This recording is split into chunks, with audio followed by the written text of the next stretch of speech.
میں عمر میری مدد کرو، دیکھو یہ مجھے میرے ساتھ یہ کر رہا ہے. نہیں، بلکہ درمیان میں کہتا جاتا ہوں آپ سے کہ ایسے موقع پر اپنے حمایتی کو پکارنا، حدیث میں اس پکار کو زمانہ جاہلیت کی پکار کہا ہے کہ یہ زمانہ پکار ہے، دعویٰ جاہلیہ کا ہے روایت میں کہ جاہلیت کی پکار ہے، جبکہ جاہلیت کی پکار میں انصار و مہاجر کا لفظ ہے. جی ہاں، عجیب بات ہے. غزوہ مریسی سے حضور اکرم صلی اللہ علیہ وسلم واپس ہو رہے تھے پانی کے چشمے پر، ایک انصار ایک مہاجری، دو. آپ صلی اللہ علیہ وسلم نے سب سے بڑا کام یہ کیا تھا کہ انصار مہاجر کے درمیان بھائی چارہ ایسا قائم کرایا تھا کہ جس سے یہ مسئلہ پیش آ گیا کہ انصاری اگر مرے گا تو اس کے مال کا مہاجر اس کے مال کا بیٹے کی طرح وارث بنے گا، بھائی کی طرح وارث بنے گا. اور اگر انصاری چاہے گا تو مہاجر کی بیٹی سے شادی نہیں کر سکتا کیونکہ وہ اس کی بھتیجی بن گئی. قرآن کو کہنا پڑا کہ نہیں، یہ تمہارا رشتہ ایسا نہیں ہے، تمہارا رشتہ یہ تمہارا دینی رشتہ ہے، شادیاں کر سکتے ہو. ورنہ وہ دو سوال پیدا ہو گئے تھے کہ بھتیجے سے شادی کیسے کریں، چچا ہے. اور یہ سوال پیدا ہو گیا تھا کہ یہ مرے ہیں تو ان کے مال کا وارث اس کو بنایا جائے. یہ ایسی مواخات آپ نے قائم کرائی تھی بھائی چارہ آپس کا کہ تاکہ انصار مہاجر یہ دو جماعتیں بن کر نہ رہیں کہ آپ کدھر ہیں، آپ کس طرف کے ہیں، آپ کس طرف کے ہیں. نہیں، ہمارے یہاں یہ جملہ ہی زہر ہے پوچھنا کہ آپ کدھر ہیں، آپ کس طرف ہیں. یہ نفاق کا مزاج ہے کہ فرقے بناؤ، ان کے نام رکھو اور پوچھو کہ آپ کس طرف ہیں. جی ہاں، قرآن تو یہ کہتا ہے کہ اگر تمہیں کسی شخص کے مسلمان ہونے، کافر ہونے کا شبہ ہو، اگر تمہیں کسی شخص کے کافر ہونے کا شبہ ہو تو اس کو بھی تم کافر مت کہو. بلکہ اسلام کا ادب تو یہاں تک ہے کہ وہ کافر کو بھی کافر نہیں کہتے. کتاب نے اہل کتاب کو کافر نہیں کہا، قرآن نے اہل کتاب کو کافر نہیں کہا. اللہ اکبر. آپ سوچیے، آپ قرآن نے اہل کتاب کو بھی کافر نہیں کہا. عجیب بات لکھی علماء نے، حالانکہ وہ کافر ہیں، مگر قرآن نے اہل کتاب کو کافر نہیں کہا. اہل کتاب آپ دیکھیے آپ. جی ہاں، اہل کتاب یعنی یہ اتنا بڑا کیا کہنا چاہیے کہ ایک ادب کا لفظ ہے یہ اہل کتاب کے. اہل کتاب ہے یہ، انہیں کتاب دی گئی، انہیں اہل کتاب کہا ہے قرآن نے، تاکہ یہ آپ کے ان کے درمیان ان کی آمد کا اور ان کی واپسی کا اور آپ پر ایمان لانے کا راستہ کھلا رہے. تو میں تو بہت اہم بات عرض کر رہا ہوں کہ اگر آپ جانتے ہیں کہ آدمی کافر ہے تو آپ اس کو کافر نہ کہیں، اگرچہ آپ کو اس بات کا پورا شبہ ہو کہ ہاں یہ کافر ہوگا. بلکہ صحابہ کی ایک جماعت سفر میں تھی، ایک شخص کو دیکھا جو اپنی بکری لے کے جنگل میں چلا رہا تھا، اکیلا تھا. صحابہ کو خیال یہ ہوا کہ یہ کافر ہوگا، اس لیے کہ تھوڑے سے مسلمان تھے، ہر جگہ کفر ہی غالب تھا. میں نے کہا بھائی غیر مسلم ہی ہو سکتا ہے.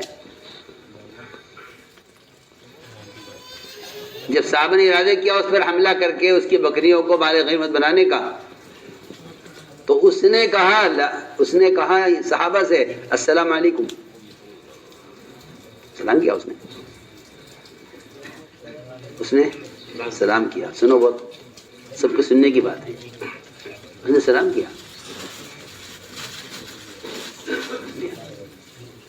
صحابہ نے ارادہ کیا کہ یہ کافر ہے اور اس کی بکریاں مال غنیمت بناؤ، اس کافر کو قتل کر دو، اس کی بکریوں کو مال غنیمت بنا لو.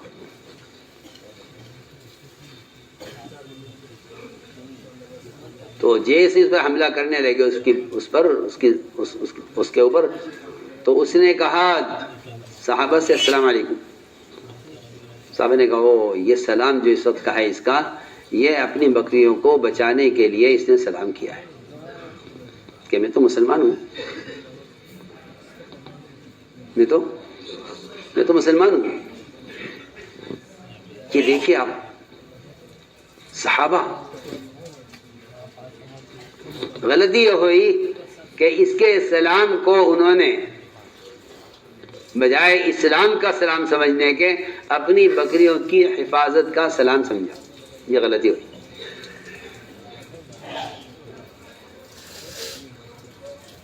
آپ ہاتھ اٹھا دیا، میں اے اللہ میں ان کی غلطی سے بری ہوں، میں نے انہیں کہا سجدہ کرنے کو، انہوں نے غلطی کی ہے، میں بری ہوں اس سے.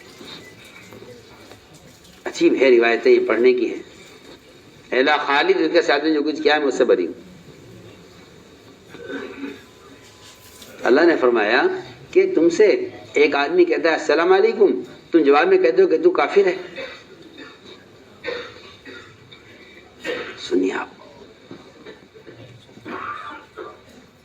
میں سمجھتا ہوں کہ یہ زمانے کا یہ سب سے بڑا المیہ ہے کہ مسلمان کی تکفیر کی کوشش میں ہے. یہ زمانے کا المیہ سب سے بڑا حادثہ ہے زمانے کا. ویسے گمراہ کیا، ویسے گمراہ کیا، ویسے کافر کیا، ویسے کافر کیا. جی پہلے زمانے میں کوشش تھی تسلیم کافر کی، اس زمانے میں کوشش ہے تکفیر مسلم کی. میں حیران اس بات سے. جہاں کفر ہی کفر پھیلا ہوا تھا ہر طرف، چھوٹی سی جماعت مسلمانوں کی مدینہ منورہ میں کے اندر محدود تھی، وہاں اللہ نے اس بات کو برداشت نہیں کیا کہ آپ ایک چھوٹا سا بکریوں کا گلہ، اس کا ریوڑ حاصل کرنے کے لیے ایک آدمی کو یہ کہیں کہ لستہ مومنہ، کہ تم مومن نہیں ہے. اللہ نے فرمایا تم اپنا زمانہ یاد کرو پرانا، جب تم مکے میں اپنا اسلام چھپا کر رہتے تھے.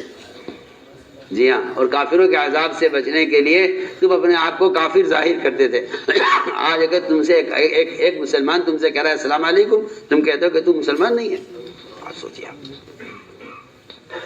اور یہ چھوٹی سی دنیا کا یہ کڑکٹ حاصل کرنے کے لیے تھوڑی سی بکریاں، اللہ کے پاس تو غنائم سے خزانے بھرے ہوئے ہیں. تم اس کافر سے اس شخص سے ان بکریوں کو حاصل کرنے کی کوشش میں یہ کہہ رہے ہو کہ تیرا سلام بکریوں کو بچانے کے لیے لستہ مومنہ، اور تو مومن نہیں ہے.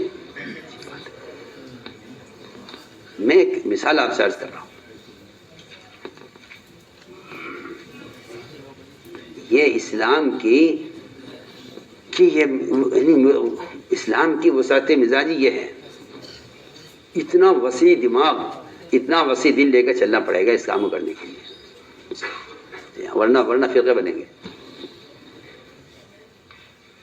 یہ سوال ہی محمل ہے کہ آپ کون ہیں.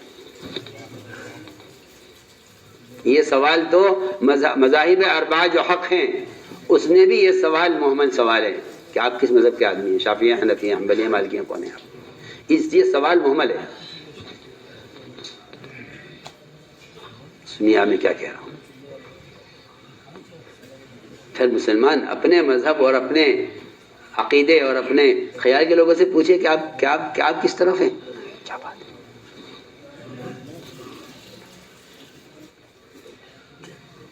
تو ہم بہت اہم بات آپ سے عرض کر رہے ہیں. تو میں نے عرض کیا کہ غزوہ مریسی میں ایک انصاری ایک مہاجر، دونوں میں آپس میں پانی لینے دینے میں کچھ اختلاف ہو گیا، آگے پیچھے ہو گئے، لڑائی ہو گئی. اس نے اس کے ایک مار دیا. بس بشر ہے، انسان ہے. اس سے غلطی ہو سکتی ہے. غصہ انسان کی صفت ہے اور اپنی بدلہ لینا اس کا ایک تقاضا ہے اس کے نفس کا. لیکن بات کو بڑھایا اور پھیلایا اور اس موقع پر انصاری نے کہا انصار میری مدد کرو مہاجر کے خلاف, اور مہاجرین نے کہا مہاجری میری مدد کرو انصار کے خلاف.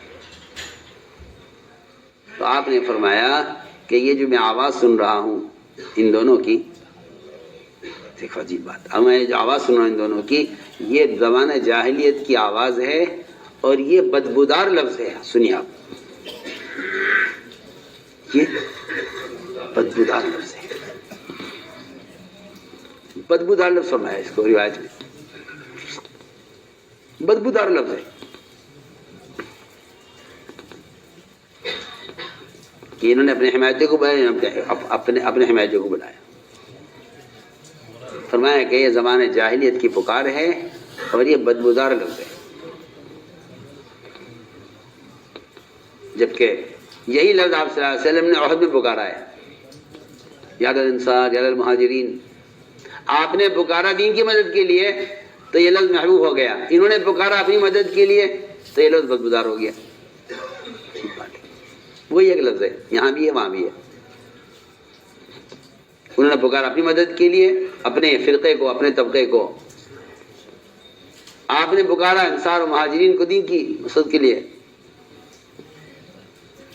تو یہی لفظ بدبودار بن گیا اور یہی لفظ احد کے موقع پر محبوب لفظ ہو گیا. تو میں بہت اہم بات کہہ رہا ہوں کہ یہ کوئی طریقہ نہیں ہے کہ آدمی اپنی اپنی ذہنیت رکھے اور پھر اس کو لے کر میرا کون ہے تیرا کون ہے, یہ کدھر ہے وہ کدھر ہے. کچھ نہیں ہے, یہ کچھ نہیں ہے, یہ کوئی راستہ نہیں ہے. اور اس راستے کا نہ کوئی منتہا ہے نہ اس کا کوئی اختتام ہے. یہ ایک لامتناہی جو ہے جھگڑا ہے, اس کا دین سے, اسلام سے, دعوت سے, تبلیغ سے کوئی تعلق نہیں ہے. کہ میرا خیال کا کون ہے تیرا خیال کا کون ہے, کچھ نہیں. تو میں اس کو میں کہہ رہا تھا کہ اپنی مدد کے لیے اپنے قبیلے کو, اپنی قوم کو پکارنا, کہ اس کو آپ صلی اللہ علیہ وسلم نے بدبودار لفظ کہا ہے. چنانچہ میں کہہ رہا تھا کہ عمر رضی اللہ تعالیٰ عنہ آپ صلی اللہ علیہ وسلم کی محبت میں انہوں نے تلوار نکالی زید بن ثانہ کو قتل کرنے کے لیے. تو آپ نے فرمایا عمر یہ تم نے کیا کیا؟ بجائے اس کے کہ آپ عمر رضی اللہ تعالیٰ کو اس پر آپ خوش ہوتے, شاباشی دیتے, عمر تم نے کیا کیا؟ مجھ سے کہتے کہ میں اس کا حق ادا کروں, اس سے کہتے کہ اسلام میں اپنے حق کے مطالبے کا طریقہ کیا ہے, اس کو تعلیم دیتے نا تم اس کو تعلیم دیتے, مجھ سے کہتے میں اس کا حق ادا کروں. ہمارا عمر جاؤ ان کو لے جاؤ, ان کو ان کا حق دو, اور دیکھو عمر ان کا قرضہ ادا کرنے کے بعد ان کو 20 صاع کھجوریں زیادہ دینا. غور کیجیے آپ,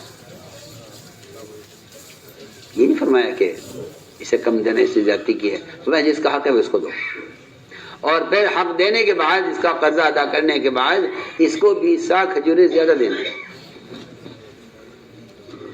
یہ احسان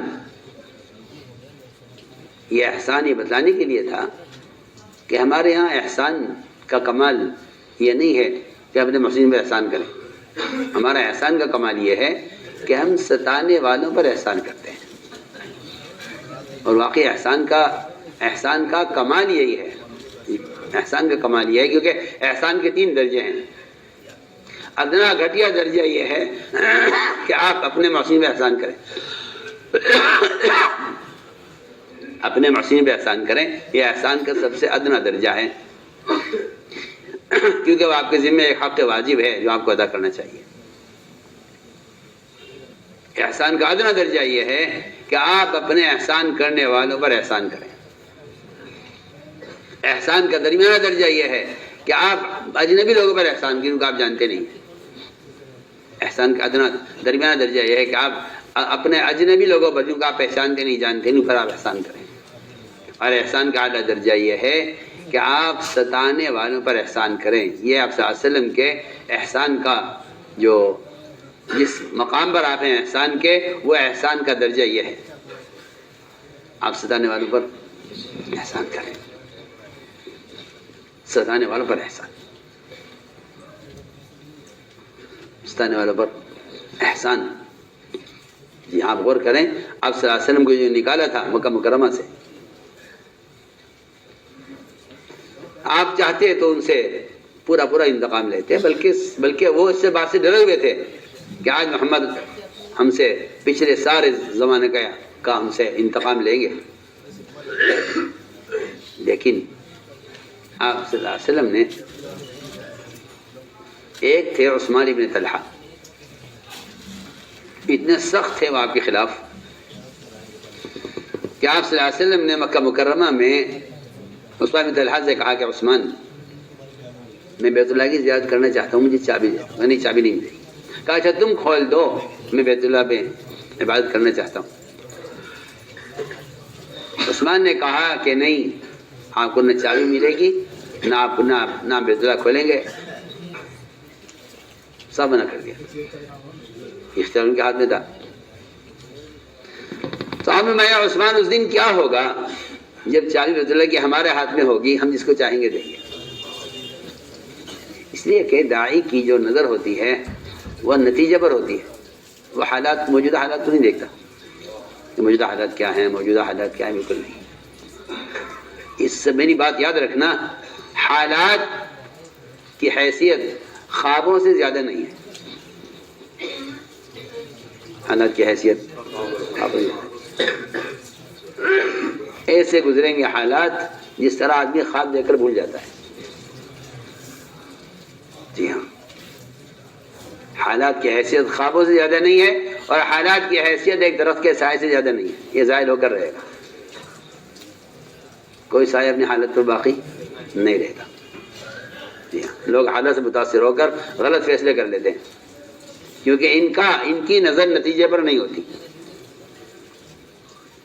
جن کی نظر نتیجے پر ہوتی ہے وہ آنے والے حالات کو ایک گزرنے والی چیز سمجھتے ہیں کہ یہ کچھ نہیں ہے، اصل نتیجہ ہے. نتیجے پر غور کرنا چاہیے کہ نتیجہ کیا نکلے گا. نتیجہ آگے، نتیجہ کیا ہے. وہ غور نتائج پر کرتے ہیں، حالات پر غور نہیں کرتے.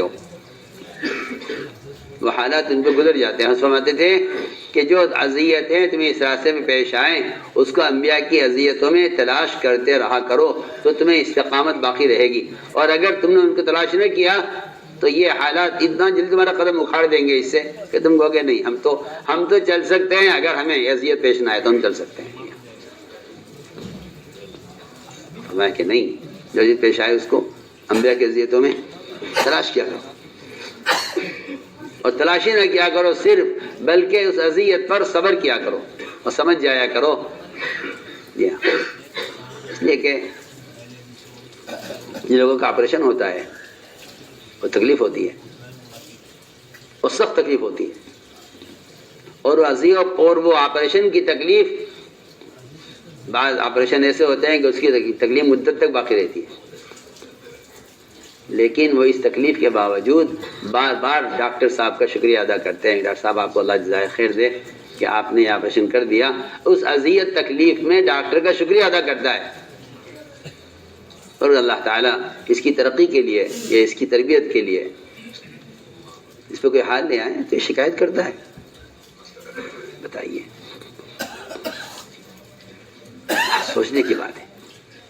اس راستے کی اذیتوں پر شکایت کرتے ہیں لوگ کہ ہمارے ساتھ یہ ہوا ہے، ہمارے ساتھ یہ ہوا ہے. سنیے تو، اور وجہ اس کی یہ ہے کہ کیا عرض کروں، ہم اس کام کو عزیز اور اس کام کو ہم خوشنام ہو کر کرنا چاہتے ہیں، جبکہ یہ کام ذلت اور یہ کام بدنام ہو کر کرنے کا ہے. یہ کام بدنام ہو کر کرنے کا ہے. جی ہاں، یہ کام بدنام ہو کر کرنے کا ہے. آدمی تہمت کو برداشت نہیں کرتا کہ مجھ پر تہمت لگائی گئی ہے. تہمت کو آدمی برداشت نہیں کرتا کہ مجھ پہ تہمت لگائی گئی ہے، میں ایسا نہیں ہوں. جی ہاں، مجھ پر تہمت لگائی گئی ہے. آپ سوچئے تو صحیح، آپ صلی اللہ علیہ وسلم پر، انبیاء پر، آپ کے گھر والوں پر کون سی تہمت نہیں لگی؟ یوسف علیہ السلام کے ساتھ کیا نہیں ہوا؟ لیکن وہ تہمت لگانے والوں کو پورے ملک کو قحط سالی سے بچانے کی کوشش میں ہے کہ بھائی ان کو قحط سالی سے بچاؤ. ہاں، یہ نہیں کہ انہوں نے یہ کیا ہے تو جو عذاب آئے ہوئے ٹھیک ہے. جی ہاں، کبھی بھی نبی قوم پر آنے والے عذاب سے خوش نہیں ہوتے. جی ہاں، بلکہ وہ اللہ کی طرف سے عذاب کی پیشکش کو نبی رد کر دیتے ہیں. عذاب کی پیشکش کو نبی رد کر دیتے ہیں. جی ہاں، اب دیکھیے آپ پڑھیے روایتیں، آپ صلی اللہ علیہ وسلم پر ایسے ہی اللہ تعالیٰ کی طرف سے ستانے والوں کے عذاب کی پیشکش ہے کہ نہیں، میں یہ نہیں چاہتا، میں یہ نہیں چاہتا، میں کی ہدایت چاہتا ہوں.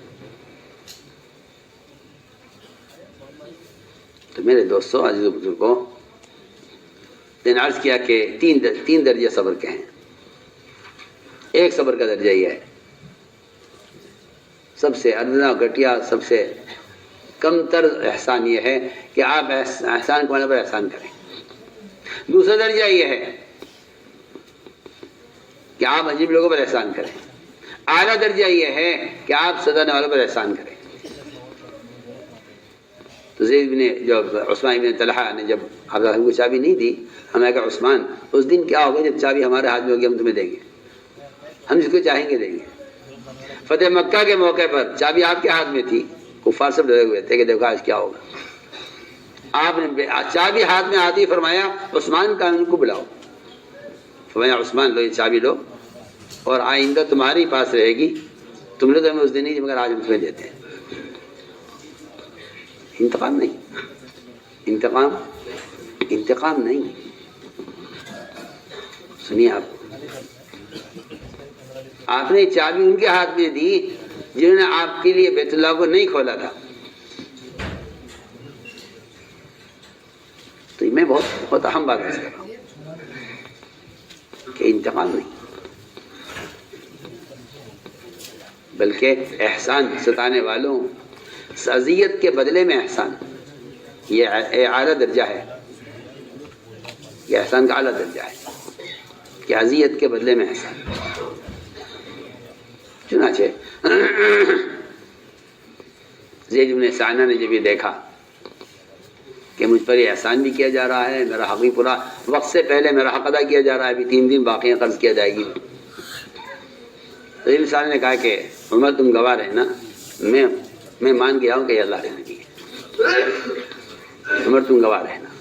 عمر نے فرمایا آپ کون ہیں؟ انہوں نے کہا جی میں زید بن ثانیہ ہوں. حضرت عمر جانتے تھے ان کو، شکل سے نہیں پہچان سکے، جانتے تھے ان کے نام سنا ہوا تھا کہ بڑے مشہور عالم ہیں یہود کے. حضرت عمر نے فرمایا کہ زید تم نے جانتے ہوئے کہ اللہ کے نبی ہیں یہ حرکت کیوں کی تم نے؟ نے کہا عمر بات یہ ہے کہ ان میں ایک صبر کی صفت ہوتی ہے نبیوں میں، اس صبر کی صفت کو جانچنے کے لیے یہ کام کرنا ضروری تھا. آپ سوچیے، آپ صبر کی صفت کو جانچنے کے لیے یہ کام کرنا ضروری تھا. مجھے اس کے بغیر کیسے پتہ چلتا کہ ان میں صبر کتنا ہے؟ تو میں بہت اہم بات عرض کر رہا ہوں کہ ہم جواب دیں گے کیا جواب؟ جہاں جواب دیے جاتے ہیں، کیونکہ میں کہتا ہوں کہ جواب دینے والوں کی مثال ایسی ہے جیسے آپ بیٹھ جائیں آگے آمنے سامنے اور اپنے درمیان میں آگ جلا لیں اور ایک کاغذ آپ ڈالیں اس آگ میں، ایک کاغذ وہ ڈالیں، ایک کاغذ آپ ڈالیں، ایک کاغذ وہ ڈالیں، ایک کاغذ آپ ڈالیں، ایک کاغذ وہ ڈالیں. بتائیے یہاں کبھی بجھے گی؟ بتائیے کبھی نہیں بجھے گی. یہ جواب دینے والوں کی مثال ہے. یہ جب تک اس میں کاغذ ڈالتے رہیں گے یہ آگ جلتی رہے گی ان دونوں کے درمیان.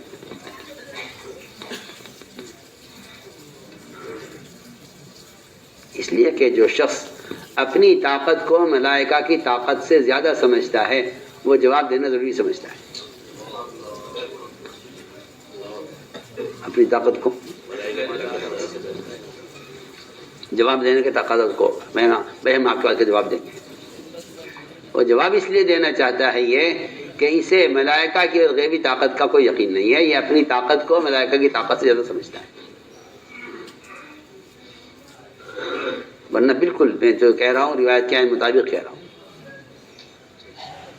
ہوگا صدیق رضی اللہ عنہ یہودی نے گالیاں دی، بہت برا کہا، بہت برا کہا، بہت برا کہا. وہ سنتے رہے. ایک بات ایسی کہہ دی جس کو لوگ کہتے ہیں نا کہ بھائی باقی تو سب ٹھیک ہے ہم خاموش رہیں گے، اس بات کا جواب ضرور دیں گے. یہ بات ایسی بات ہو گئی ہے کہ اس کا جواب بہت ضروری ہے دینا.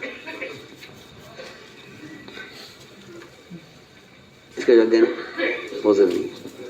جی ہاں، اس کا جواب دینا بہت ضروری ہے. عجیب بات ہے کہ اللہ تعالیٰ نے حضور اکرم صلی اللہ علیہ وسلم کو قرآن میں اس کا حکم دیا ہے. قرآن میں اس کا حکم دیا اور اللہ نے فرمایا ہے وَلَقَدْ نَعْلَمُ أَنَّكَ يَضِيقُ صَدْرُكَ بِمَا يَقُولُونَ. کہ نبی ہم جانتے ہیں، نبی ہم جانتے ہیں کہ ان کی باتوں سے آپ کو اذیت ہوتی ہے اور آپ کا دل گھٹتا ہے ان کی باتوں سے. تو آپ کو تو ایسے میں یہ کرنا چاہیے کہ آپ اپنی عبادت کو اور اپنی اللہ کے ساتھ کی عبادت میں اور اپنی مشغولی کو بڑھا دیں. دیکھو میں بہت ضروری بات عرض کر رہا ہوں. فلاں صاحب نے یوں کہا ہے، ہم اس کا کیا جواب دیں؟ نبی کو اس کا حکم ہے کہ آپ صرف اس بات کی جواب کی کوشش کیجئے جو سوال آپ کے کام سے متعلق ہے اس کا جواب دیجیے. سنو میں کچھ کہہ رہا ہوں. کوئی آپ سے نماز کا مسئلہ معلوم کرے، کوئی حج کا مسئلہ معلوم کرے، کوئی آپ سے زکوٰۃ کا مسئلہ معلوم کرے، کوئی آپ سے روزے کا مسئلہ معلوم کرے، آپ اس کا جواب دیجیے. اور اگر کوئی آپ سے آپ کے کام سے ہٹ کر سوال کرے تو آپ اس کے جواب کی کوشش میں نہ لگیں. ہاں سنیے میں کچھ کہہ رہا ہوں. قرآن بھرا پڑا ہے یسألونک یسألونک یسألونک یسألونک، بہت سارے ہیں. آپ سے پوچھتے ہیں، آپ سے سوال کرتے ہیں، آپ سے سوال یستفتونک یستفتونک، آپ سے مسئلہ معلوم کرتے لوگ آپ سے مسئلہ معلوم کرتے ہیں. ابھی سوال کرنے والا وہاں سے ہٹتا نہیں تھا کہ اللہ کی طرف سے جواب آ جاتا تھا. سنیے آپ لوگ سوال جواب میں لگے رہتے ہیں نا. جی ہاں، تعلیم چھوڑو، گشت چھوڑو، افراد دعوت چھوڑو، ابھی تو پہلے اس سوال کا جواب تلاش کرو، ابھی تو یہ مسئلہ حل کرو. جی ہاں بالکل، میں کہتا ہوں اللہ کی قسم یہی معاملہ کفر کا نبی، کافر کا نبی کے ساتھ ہوتا ہے کہ ان کو ایسے سوالات میں الجھا دو کہ انہیں اپنے کام کا تو وقت نہ ملے اور یہ ہمارے سوالات کے جوابات میں الجھ کے رہ جائیں. سننے میں کیا کہہ رہا ہوں. ہمارے سوالات کے جی ہاں، اور ایسے نہیں کرتے تھے. وہ سوال ایک اگر کرتے تھے، اگر آپ نے جواب دے دیا ہم آپ کو نبی مان لیں گے. جی ہاں، ایسے سوالات، جبکہ آپ تو بھیجے گئے اسی لیے کہ آپ کو نبی مانا جائے اور آپ کی اطاعت کی جائے. سنو بہت کام کی بات سب سے کہہ رہا ہوں میں. اللہ مجھے معاف فرمائے، اس زمانے میں علماء بھی وہ عوام کے ایسے سوالات کے جوابات میں پریشان ہو جاتے ہیں، انہیں کیا جواب دیں. فوراً کہنا چاہیے کہ اب سوال محمل سوال ہے اور جو کام آپ کو کرنے کے لیے دیا گیا اس کے بارے میں سوال کیجیے. جو سوال شریعت کے کسی کام سے متعلق ہو اس کا جواب دینا چاہیے. میں اس کی مثالیں عرض کرتا ہوں آپ سے.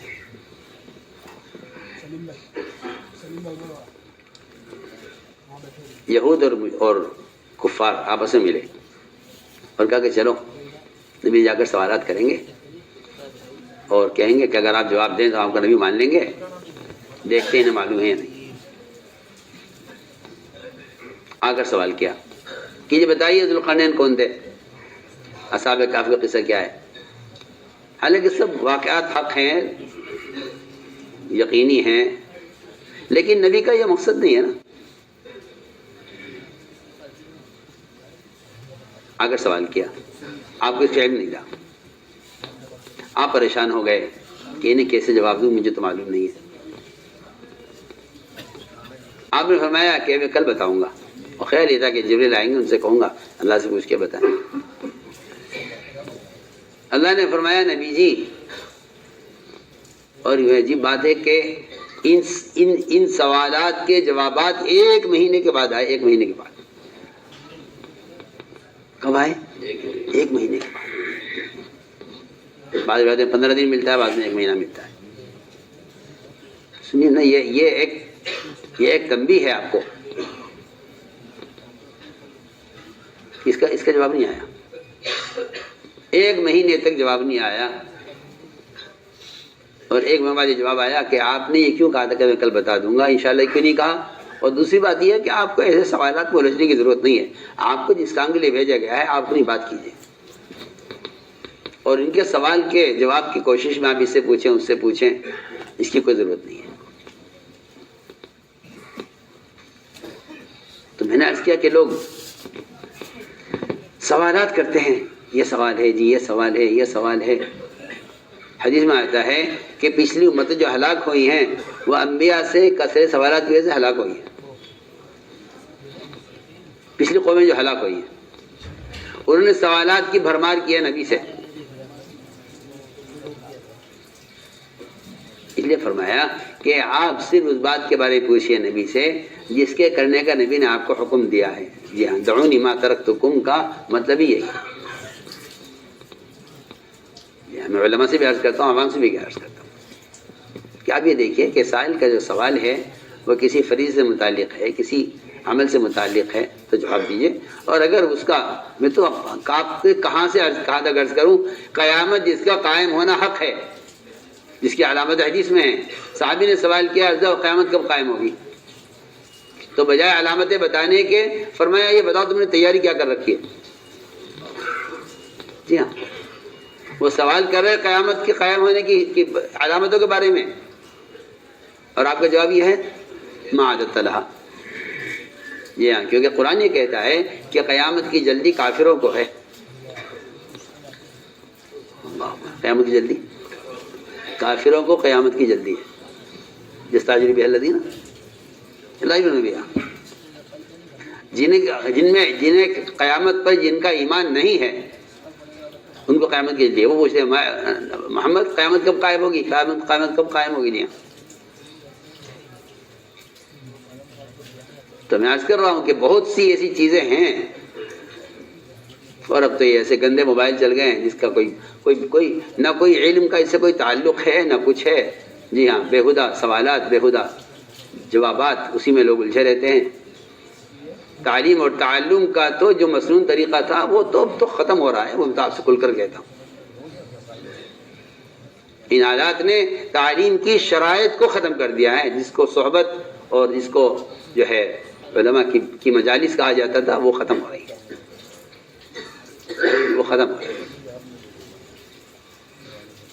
وہ تو تذکیر اصل ہے، تذکیر صحبت کے بغیر ممکن ہی نہیں ہے،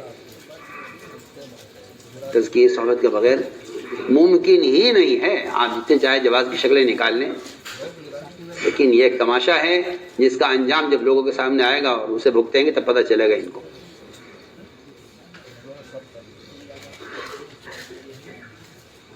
صحبت ایک ایسی بنیادی شرط ہے تعلیم کے لیے جس کے بغیر تعلیم کا کوئی تصور ہی نہیں کیا جا سکتا، تصور بھی نہیں کیا جا سکتا۔ تو ہم عرض کر رہے کہ یہ سوال کیا ہے؟ کیونکہ جو تم سے کرنے کے لیے کہا گیا ہے اس کا طریقہ معلوم کرو۔ جب حج کا حکم آیا، حج فرض ہوا، تو آپ نے فرمایا صحابہ سے کہ اللہ نے حج فرض کر دیا ہے۔ اب صحابہ کو چاہیے تو پوچھتے ہیں اس کا طریقہ کیا ہے، کیسے حج کریں؟